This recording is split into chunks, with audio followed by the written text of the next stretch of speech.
So I'm going to share this screen, Tim, and we'll have a quick look at the Zoe data if you don't mind running through it. Just make sure I'm getting the right, been giving people the right impression over the past few weeks. I'm sure you have. There we go. So this is the standard graph, Tim. Just tell us what this is if you don't mind, please. This is the sort of long-term graph since looks like 2021, where we're seeing the sort of ups and downs really of. Well, this one is this is the prevalence one, isn't it? This is the number of people with symptomatic COVID on a particular day. Yeah, it's the one off the app site. Yeah, these are extrapolated. Yeah. So these are extrapolated. Obviously, as people know, we look at the number of people every day reporting symptoms, proportion that test positive versus proportion that test negative, and then use that ratio really to work out how that would pan out if we were testing absolutely everybody in the country. And that's where we get these extrapolations from. And amazingly, despite changing from PCR to home tests, the results have kept very good correlation with the government's still directly funded swab testing program, where they sample individual people. So, for a fraction of the cost. So I think it's a very good system and a great example of the citizen science we've just been talking about. Yeah. So this week's and now people having to pay themselves as well. So that's the other great thing, is people are doing this. In the UK, got to buy their own kits, and they're still doing it because they're all interested in it. I think it's fantastic. Now, the thing I like about this Zoe report, Tim, is it's public domain. It's updated basically every day, and we update it every week on the channel. And it's completely transparent. All the data is there. Anyone can get it. And we're putting a link in the description here for the download. So this is the first graph here. This is the new daily cases in the UK. And of course, we see these Omicron huge spikes in symptomatic cases. But it looks like we're starting to get a bit of a downturn now, Tim. Would you want to comment on that? Yes, so I noticed in the last couple of weeks things were slowing down, and now there's no doubt that it's on the way down. We're about 15% down from the peak, which was somewhere around the 10th or 11th of October. And we have an R rate now averaging about 0.9, which means that's a fairly consistent signal that things are getting less, and it's corroborated by other data signs, because we saw that kids, for example, were going down faster, and they tend to drive these trends. So we're fairly sure that this is the end of the October wave. Luckily, for a rare bit of good news, at a lower peak than we were anticipating, than the forecasters had suggested. So we peaked at about 230,000 cases, and I think the previous total was around 350,000. And most of the forecasts had saying it was going to be the highest ever, and I think that's what I reported. That wasn't my forecast, but people I trusted who'd actually worked that out. So it's going to be a lower peak, and that's good news for the next sort of 6 weeks or so, and actually good news potentially for Christmas. It should be okay until the next wave hits, which is always not quite knowing when, but it's not looking like it's going to happen before January at the moment, the current forecast. So it sounds we might have a few weeks off, John. That sounds great. It sounds to me like you're confident-ish for the next 3-4 months, Tim. Is that about as far as we can prognosticate, do you think? Yeah, I think so. I think until the end of the year, I think I'm reasonably confident that there's the chances of a major wave are pretty small. The new variants now are still messing around. They haven't established a real pattern, so there isn't a dominant one to take over yet. And as long as they're fighting each other, That's probably fairly good news. So yeah, I think it's a little bit of good news, and I think it's also interesting that the reason it's lower is the fact than predicted is probably because people around the world are still not at the same contact rates they were pre-pandemic. So the forecasting was based on pretty much the same transmission levels, which were calculated on people meeting each other, how many people you met in a day. You know, most people made, 6 or 7 people, close contacts in a day. Actually, those contact levels are still 80% of where they were. So a lot of people are still hiding a little bit away, and that means that both all these viruses are finding it slightly harder to transmit, and therefore we don't get the full impact. Do you think there's some developing natural immunity in the population here, Tim, as well, that's responsible for the lower peaks that we're seeing? It's hard to know. We're still getting. These are still high compared to the previous ones. If a year and a half ago, John, we were talking about, isn't it great? Only 200,000 cases a day. You'd say, that's pretty terrible. So, when you look at it in that sphere, it doesn't seem quite as likely that's the reason. And most people think that these new variants are pretty good at escaping the old immune system, at least to give you some infection. They may not be able to, get that infection to the severe, that causes the severe problems, but they're still pretty good at infecting people. So we know the vaccines don't do a good job in preventing that, and I don't think past infection only seems to have a rather modest window of protection as well. Mm-hmm. So, but I don't think anyone really knows. It's just my best guess. I was just looking there to see if I had the list of symptoms, which I haven't, but we can post them. We've still got like common cold symptoms as being the most common, isn't it? So sore throat, I think, is the most common, and headaches and tiredness and sneezing and sore eyes. It seems to be much more common coroidal type features now that most people are getting. Yeah, that's right. Over 50% of people just get those cold-like symptoms.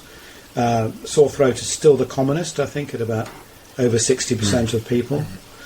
But it's hard now to distinguish that from a cold.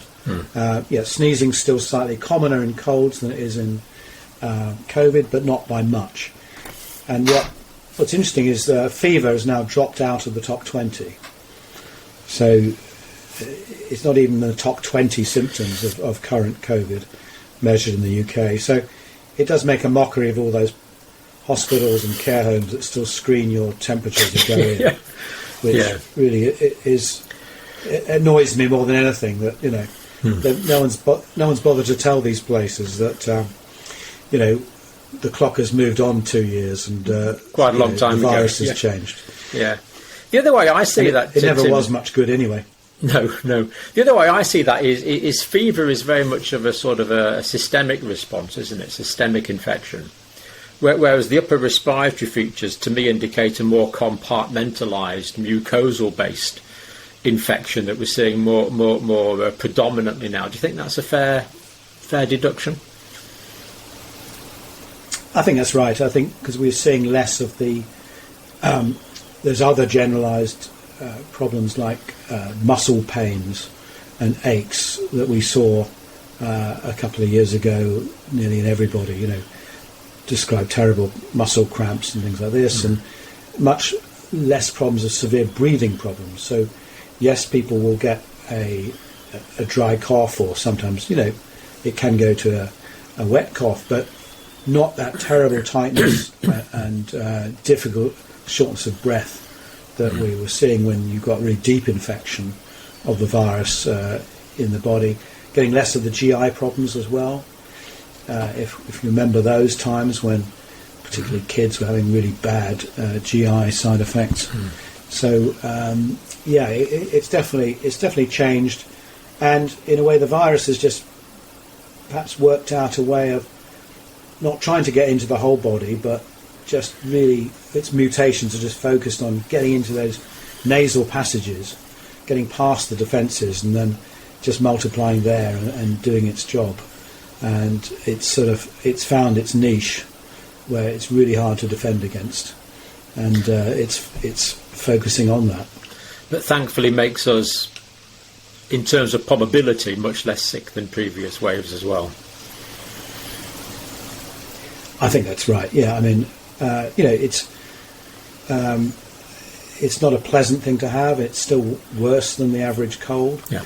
And in some people, you've still got this variation, so you can still get things like long COVID and other things from it. But increasingly, each variant, it's getting less and less severe, and it's generally only the extreme elderly or those with other health conditions that are having severe problems. So, yeah, it's really evolving as planned, as seen before in the 1919 pandemic, that we're moving towards this.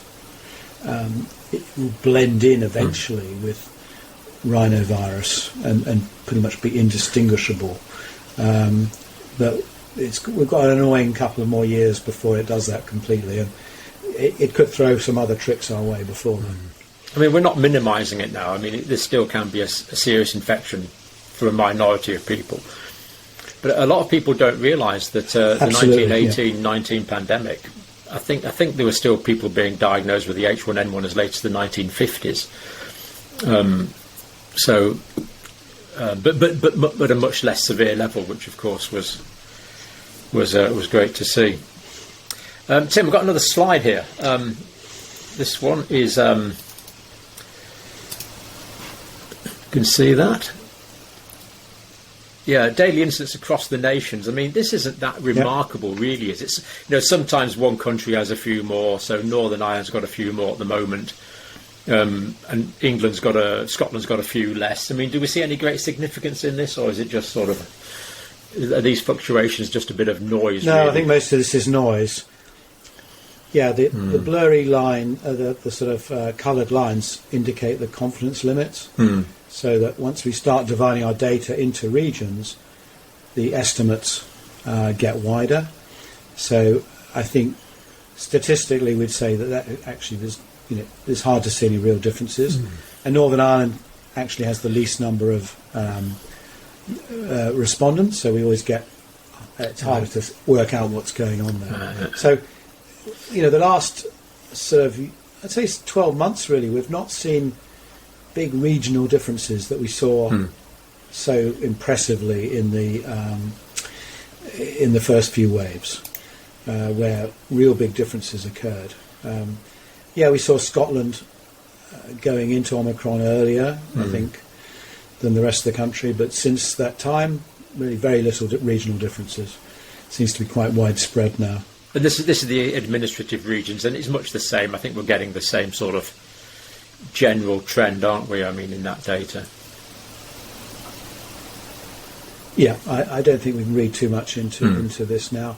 And of course, because we've now got no restrictions on movement and things, and the UK is still a fairly small country, you would expect them to blend in, given that there's fairly free movement, and people hopping all over the country all the time. So, I don't think there's much to see in the regions. But I think the age groups are perhaps more interesting. Yeah, that's this one, Tim. So children, young people, 0 to 17s went back to school. Big increase. Then they infected the parental generation, the 35 to 54s. But generally the trends there are going down, even in the older groups, which is encouraging, I would have thought. Yeah, and if you see this, is what has happened for the last few waves, is basically what happens in the kids, then it gets followed in the older age groups. So it's basically they are the bellwether of what's happening. So that's why even I think it was 3 weeks ago, we saw a slowing down in the kids. We said, okay, that's a good sign. It means that if the infection in children has run out of puff, then that's going to pass through. Obviously, there's still quite a few kids being infected, and as every parent knows, that's the children are what brings the infections back into the house. Yeah, this is the children. It's nice to see it dropping so rapidly. The blue line there. Yeah, the blue line. Yeah. Good. And of course, we were worried. The older people, who are the ones who are at the hospital, they're now decreasing as well. So it's all fine. Good news for a change. No, it's very encouraging. Yeah. The new cases of long COVID, I was actually talking to your data scientist about this recently, Tim, and this is based on sort of 2021 projections. So my thinking is that, this is based on Delta projections, whereas now we're on Omicron. So I think these numbers here, so we're looking at about, 3,700 potential new cases of long COVID is maybe a worst case scenario now. Do you think that's about the most pessimistic scenario that this is now looking at? I think so, and I think it's probably half that rate, I would guess, at the moment, or even less. It's hard to get accurate data to see what's actually happening. And it could be that a lot of the susceptible people to long COVID have already had it, if you like, and we're not seeing many cases of sort of repeated long COVID. So they probably get taken out of the equation. So yeah, I think we probably ought to not read too much into this sort of graph, which we haven't had the information to update, but just keeps it on the agenda, because I think people still need to be reminded about long COVID. Yeah. And all those people out there that are suffering. So that's one reason I do keep it up. And many people are. I mean, I've talked to must be 100 people, and it's taken weeks to 2-3 months to recover. A lot of people don't bounce back that quickly. And this is a 12-week prognostication here, I think, Tim, isn't it, this one? Yeah. Okay, so now I always find this one fascinating. So in orange we have common colds, basically, non-COVID infections. And in blue we have the COVID ones, based on test results. So looking like colds are going down, which is good. But colds now quite a lot more common than COVID.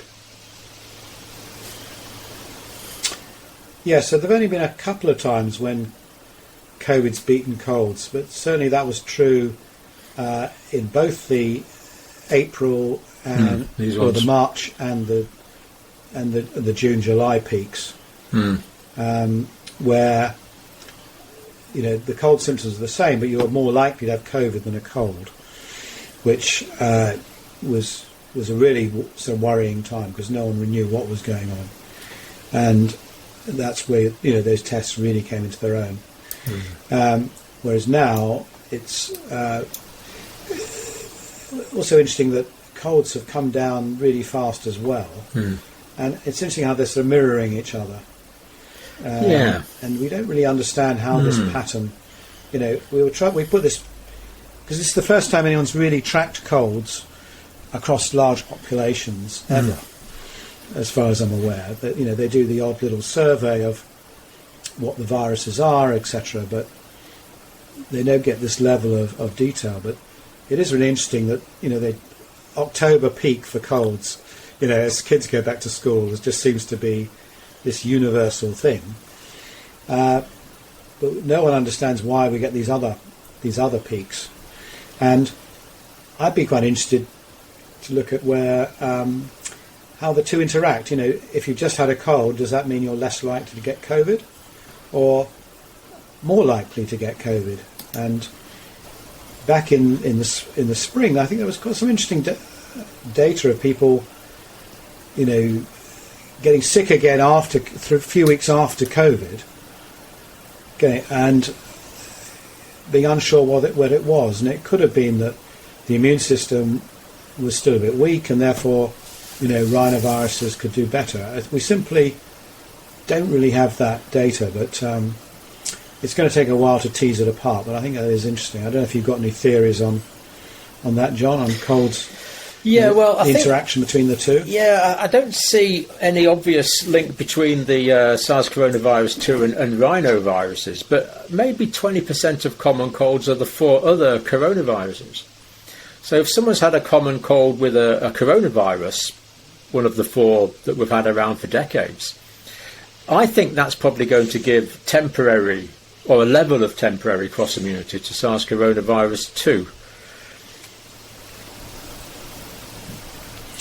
Yeah, so there might be a ray of good news for those people sitting at home now, nursing a cold, that it might give you a few extra weeks' protection against getting COVID. But hopefully we'll get some data to back that up. It'd be interesting, though, to see if it works in real life. That's we could sit in the pub speculating all day, couldn't we? You know, it's the data that matters. Yeah, but if you've got a cold, obviously you're probably you're not as likely to be socialising and meeting as many people as you would otherwise, because you feel rubbish. So that might be another reason that we have to take into account. But I think it just shows how little we know about viruses until the last 2 years, really, when we've upped our game to look at it. So this is this graph is interesting. Go ahead, Tim, please. So, we started introducing this in data just a few weeks ago as we started to realise we had this amazing cold-like virus illness by age group. And you can see the differences here, the kids in blue, up to the age of 17, and the older people in purple. And as we've known, older people get less viral colds than young people.